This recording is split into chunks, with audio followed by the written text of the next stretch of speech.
గన్నయమ్మ ముగురమ్మల మూలపుటమ్మ చాలా పెద్దమ్మ సురారులమ్మ కడుపారడి పుచ్చడియమ్మ తన్నులో నమ్మిన బెల్పుటమ్మల మనమ్ముల నుండెడియమ్మ దుర్గమాయమ్మ దుర్గమాయమ్మ కృపాబ్ధి ఇచ్యుత మహత్వ కవిత్వ పటుత్వ సంపదల్. శ్రీ లలితాంబికాయై నమః. నమో మహద్భ్యో ఋషిభ్యో గురుభ్యో నమః. తెలిసి చేస్తే ఏమొస్తుంది అంటే శంకరులే మరొక చోట చెప్తున్నారు, వీర్యవత్తరం భవతి అన్నాడు. అక్కడే వీర్యవత్తరం అంటే తెలిసి చేయడం వల్ల మరింత గొప్పగా బలమై ఫలితం లభిస్తుంది అని. అందుకు మనందరికీ కూడా ఆ లలితాదేవి గురించి ఆ విద్యని ఇచ్చినటువంటి వాడు దక్షిణామూర్తి. అంటే ఆ మంత్రం ఏమిటి, తంత్రం ఏమిటి, ఇదంతటినీ ఇచ్చినటువంటి వాడు అతడు. అయితే ఈ తంత్రం ఎలాంటిది? అసలు తంత్రం అంటేనే ఒక దేవతని ఆరాధించవలసిన ప్రక్రియల్ని తెలియజేసే శాస్త్రం పేరు తంత్రము, టెక్నికల్ నాలెడ్జ్. ఇది తంత్రం అంటే. ఈ తంత్రం అనేటువంటిది అనేకం ఉన్నాయి. మనకు లోకంలో కూడా రకరకాల కోరికలు తీర్చుకోవడానికి రకరకాల తంత్రాలు ఉన్నాయి. కానీ అమ్మవారి తంత్రం అలాంటిది కాదుట. ఇది ఒక ప్రత్యేకమైన తంత్రం. ఎందుకంటే కొన్ని తంత్రాలు కేవలం లౌకికమైన కోరికలు మాత్రమే తీర్చుతాయట. కొన్ని మంత్రతంత్రాలు మోక్షాన్ని మాత్రమే ఇస్తాయి. ఆ మోక్షాన్ని ఇచ్చే విద్యలు మనకి లౌకికమైన కోరికలు తీర్చలేవు. ఈ లౌకికమైన కోరికలు తీర్చగలిగే విద్యలు మోక్షాన్ని ఇవ్వలేవు. ఇది పెద్ద చిక్కొచ్చింది. అందుకే పరమేశ్వరుడి దగ్గర కూర్చుని అమ్మవారు శతపోరేటండి. ఎందుకంటే ఎప్పుడు ఈ లోక మానవులకి లౌకికమైన సుఖాలకు అవసరమైన మార్గాలన్నీ నువ్వే చెప్పవు. పరమేశ్వరుడు ఇచ్చాడు రకరకాల తంత్రాలు, 64 తంత్రాలు ఇచ్చాడు. ఈ 64 తంత్రాలు కూడా లౌకికమైన ప్రయోజనాలు నెరవేర్చుకోవడానికి పనికొచ్చే విశేషములన్నీ అందులో ఉన్నాయి. కానీ అమ్మవారు అన్నారట, ఎప్పుడు కూడా లౌకికమైన సుఖాలేనా, పరమార్థం ఏంటో తెలియజేయవద్దా, ఆ పరమార్థానికి సంబంధించినటువంటి ఒక తంత్రం తయారు చేయమని పరమేశ్వరుణ్ణి శతపోరిందండి. చూడండి, ఇళ్లల్లో కూడా ఆ తల్లి తండ్రిని పిల్లల్ని అలా వదిలేస్తున్నారా, పిల్లల కోసం ఏదైనా చెయ్యండి అని అంటేనే కానీ తండ్రి గారికి కూడా బుద్ధి పుట్టదు. అలాగా పిల్లల క్షేమం కోసం తల్లి పట్టించుకుని తండ్రి చేత చేయించడం మన ఇళ్లలో కూడా చూస్తూ ఉంటామే. అలాగే ప్రపంచమనే ఇంటికి తల్లి తండ్రులైనటువంటి ఆ శివపార్వతుల ఉభయులు కూడా ఆ విధంగా లోకక్షేమం కోసమే చూస్తున్నారు. కానీ అమ్మవారు గట్టిగా నిర్బంధించడం వల్ల బాగా ఆలోచన చేసి అటు భుక్తిని ఇటు ముక్తిని ఇచ్చే ఒక శాస్త్రాన్ని తయారు చేసేట పరమేశ్వరుడు.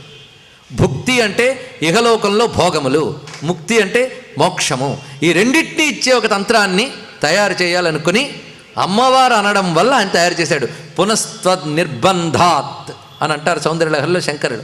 అలాగా అమ్మవారి యొక్క ప్రేరణ వల్ల అయ్యవారు ఒక అద్భుతమైన తంత్రాన్ని తయారు చేశారు. ఆ తంత్రమే శ్రీ విద్య. అందుకే ఈ తంత్రం ఏంటంటే అన్ని తంత్రాల్లో కలిసిపోదు. ఇది స్వతంత్రంగా ఉండే తంత్రంట.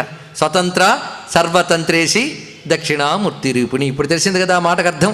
అది స్వతంత్రం, అన్ని తంత్రాల కంటే ప్రత్యేకంగా ఉన్నది. దక్షిణామూర్తి అమ్మవారి ఉపాసనా విద్యను ఒక ప్రత్యేకంగా తయారు చేశాడు. కనుకనే భుక్తి ముక్తి రెండు ఇవ్వగలిగే శక్తి లలిత ఆరాధనలో ఉంది అనే దీన్ని బట్టి మనకు స్పష్టమైంది.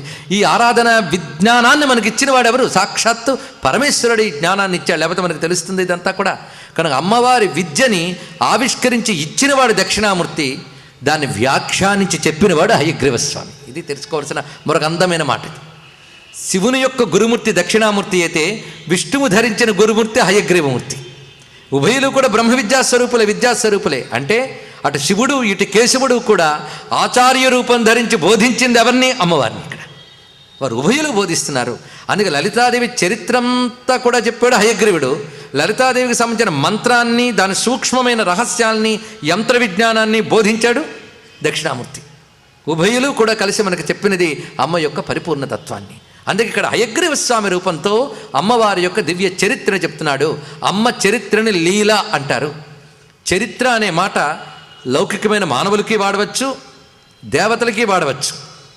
కానీ మనది వాడే చరిత్రే, కానీ దేవతల చరిత్రను లీల అంటారు. అది అందులో దేవతలు అనగా ఈ ఈశ్వర స్వరూపులైనటువంటి అమ్మవారు కానీ, శివుడు కానీ, విష్ణువు కానీ వీళ్ళ చేసే చరిత్రని లీల అంటారు. చరిత్ర అంటే నడవడిక, నడిచిన పద్ధతి అని అర్థం. చరిత్ర అనే శబ్దానికి అర్థం ఏంటంటే నడిచిన పద్ధతి.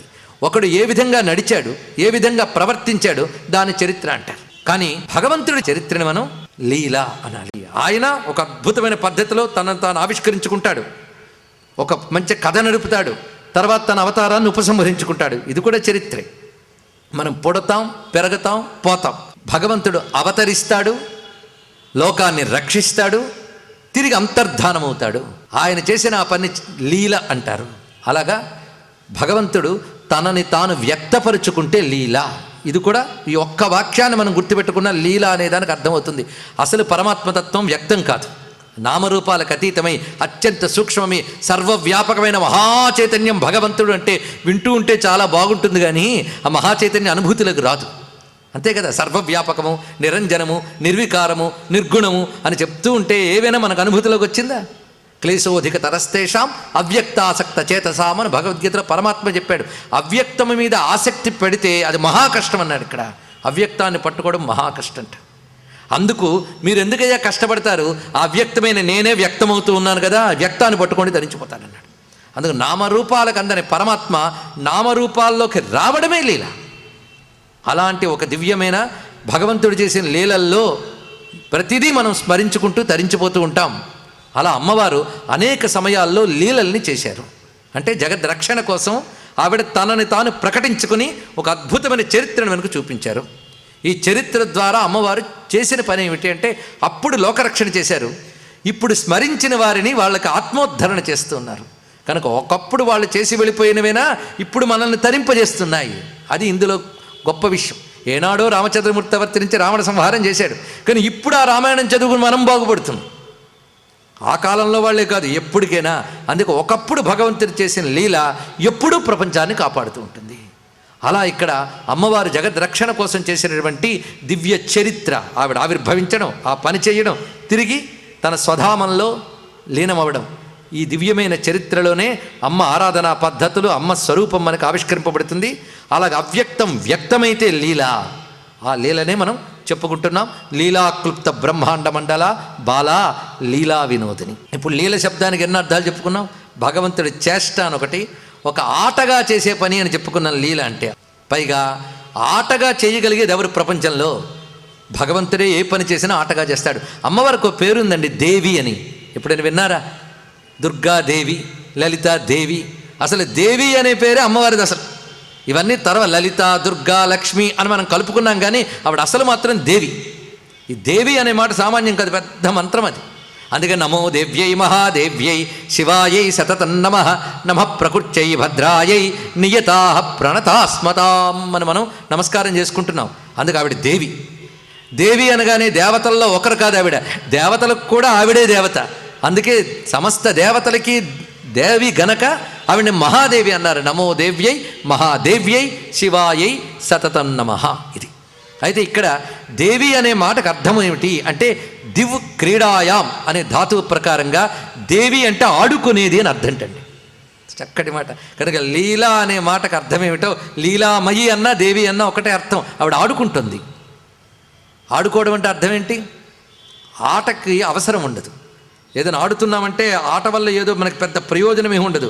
ప్రయోజనం కోసం చేస్తే అది ఆట అనేది పని అవుతుందంతే. ఆట ఎప్పుడవుతుంది అంటే ఆనందంగా ఆడుకోవాలి, ఆనందం కోసం. ఆనందం కోసము ఆనందంగా చేసే పని, పైగా సంపూర్ణ జ్ఞానంతో చేసే పని ఆట అవుతుంది. అంతే కదా. ఏమీ తెలియకుండా మనం చేసామనుకోండి, అందులో మనం వేదన పడతాం. వేదన పడితే ఆట ఎక్కడ అవుతుంది?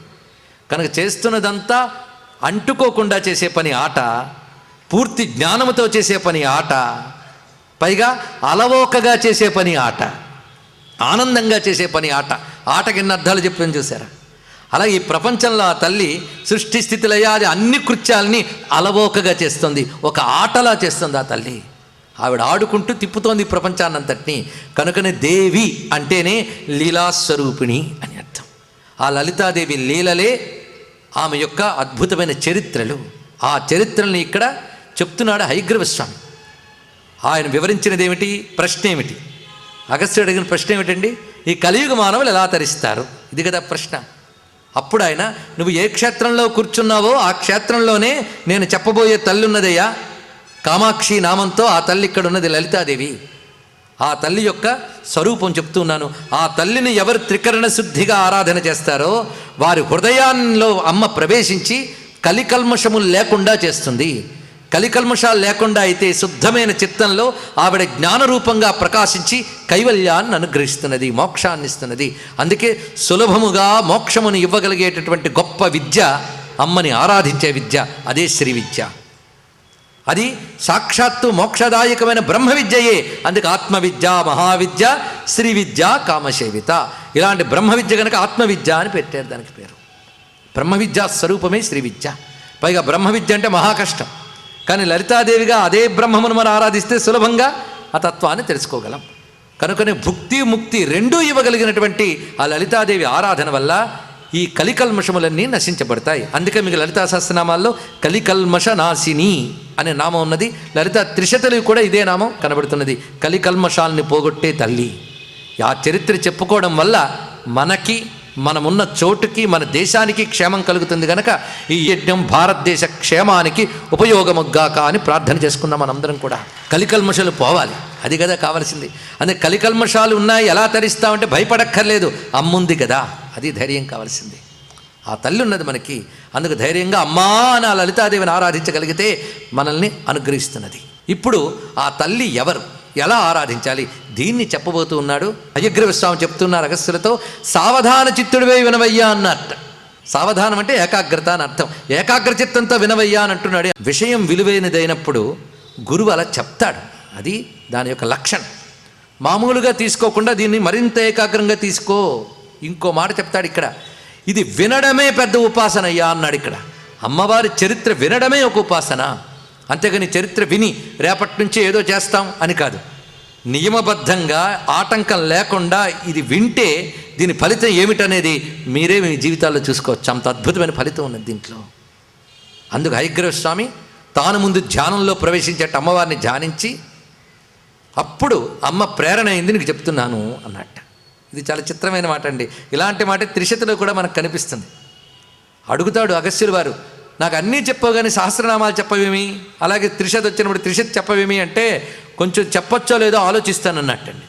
చూసారా, అగస్త్యుడు అంతటి వాడికి హయగ్రీవ స్వామి అంతటి వాడు నీకు చెప్పొచ్చో లేదో ఆలోచిస్తాను అన్నాడు. అంటే అర్హత ఉండాలి.